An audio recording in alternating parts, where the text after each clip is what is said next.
Okay guys, the time has come to destroy my marker case.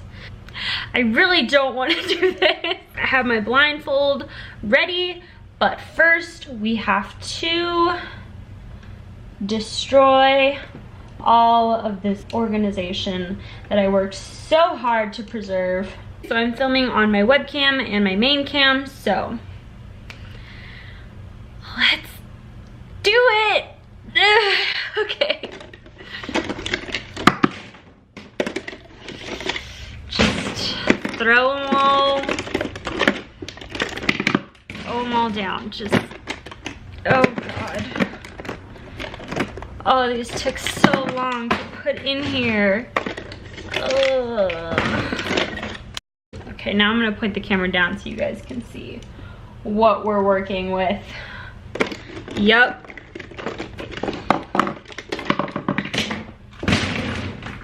Yup. And I don't think I'm gonna pull out the grays just because grays don't make very good one marker challenge videos anyway.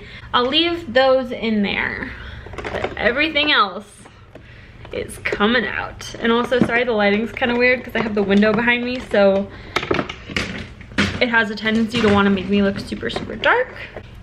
Wow, I have a lot of markers. Everybody's like, we know. Okay, almost done. Then I will pick up the ones that fell on the floor and we will just pick our random marker. Let me just go ahead and blindfold myself because I feel like if I still mix the markers without the blindfold on, you guys might think I'm cheating. So let's put our blindfold on, and I do have my eyes closed under the blindfold, mostly because my lashes push up against it and it feels really weird. So I just close my eyes anyway, but also just so you guys know that I'm not cheating. Let me make sure the webcam, okay. Webcam is recording, main camera's still recording. Let's just do it, okay. So,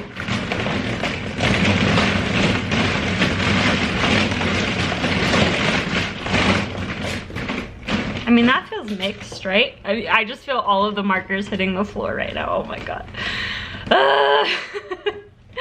As somebody who really likes when things are clean and organized, this is like stressing me out, guys. Okay, so let's just pick one. Let's just pick one.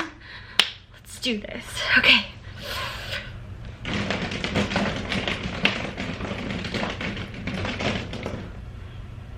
Which one? Which one? This one. Okay. BVOO. What? Wow, okay. This is one of my most used markers already. I love this color. This should be a really cool one for the one marker challenge. I'm actually really excited about this. And now I have to put it all back.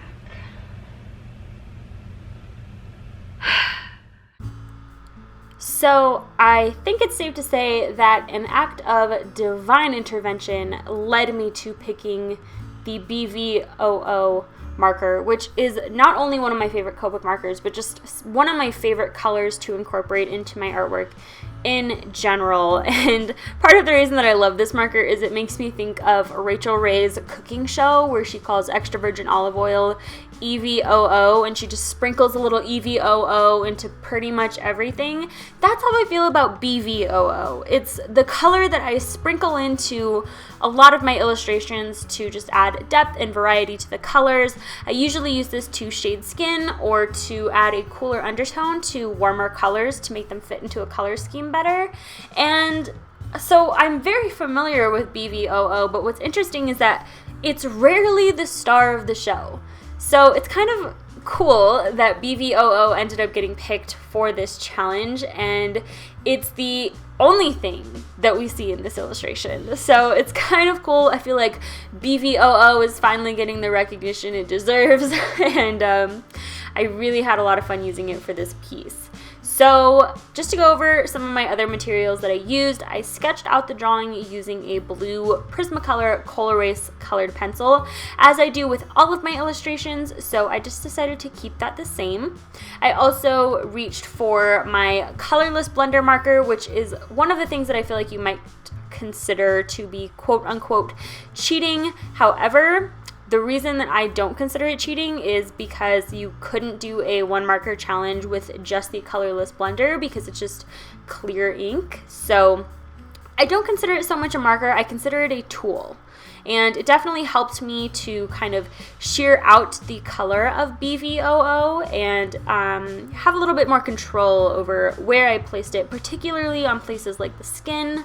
That was really helpful, and the technique that I used for that was just to dab the BVOO marker nib onto the colorless blender nib, and that kind of sheared it out and, like I said, gave me a lot of control.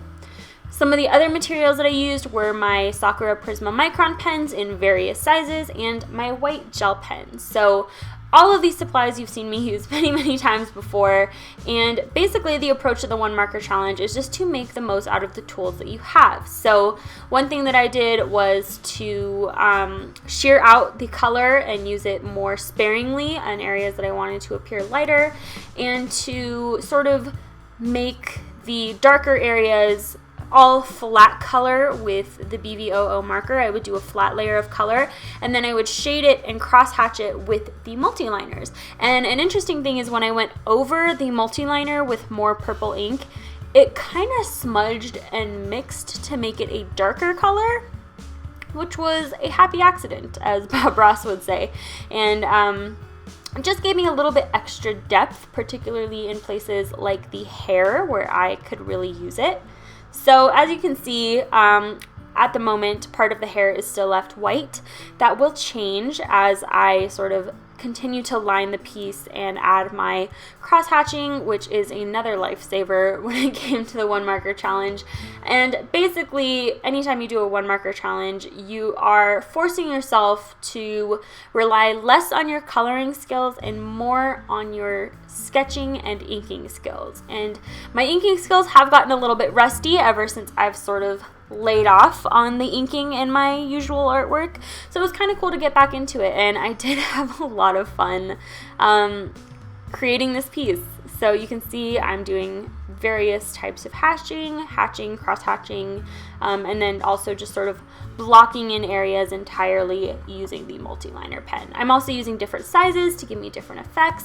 So for example, on the face I use a thinner, smaller multi-liner, and then on the hair I use a larger one, just to, again, imply that there's different types of textures going on in this piece. For the background, I created a very simple white fence with some wood texture, and then I added some poofy white clouds just to give this piece a very soft summer vibe. And I love her expression. It's very sweet and innocent, which was totally the vibe that I was going for, and I think I achieved that pretty well. I also end up coloring her shirt in solid purple as well, and then I re-add the stripes that I drew in there with the colorless blender. You could do that with the white gel pen as well, but the colorless blender is just a little bit softer. So you can see I also go over certain parts of the piece multiple times to darken this color. That's another tip for anybody who's using alcohol-based markers, particularly Copic markers. You can get a lot of color variety just by layering on the color 2 or 3 times and allowing it to dry in between layers. That can give you a lot of depth and dimension as well. So that was another thing that I relied on as well. And I mean, we're coming to the end of the piece here. That's pretty much all I had to say about the techniques that I used. I think this turned out much better than my first marker challenge attempt, and I think that I learned a lot from that challenge and realized that there's a lot more that I can accomplish with just one marker, and I definitely feel like I accomplished more here. Also, just a note for anybody who's wondering, I am coloring on a piece of cardstock. I picked this cardstock up at Michael's. It's by the Recollections brand, and it's pre-cut to this size, and if you've been following my artwork or my live streams recently, you know that I'm really super obsessed with this size. I love this size. It's like 4.5 by 5.5 inches or 4.5 by 6.5 inches. So I don't know, it's just such a good size. I love sketching directly on this paper and then coloring. It's so smooth. It doesn't lend itself to a lot of blending, but I do like it. And then really quickly, I am just going over to add a hint of that blue colored pencil to the skin before going in with the white gel pen. Anyways, thank you guys so much for watching. I hope you enjoyed this video. If you did, give it a thumbs up, subscribe to my channel because I will be doing lots more Copic related videos in the near future, so I look forward to seeing your beautiful faces in the comments. Thank you guys for watching, and I'll see you next time. Bye!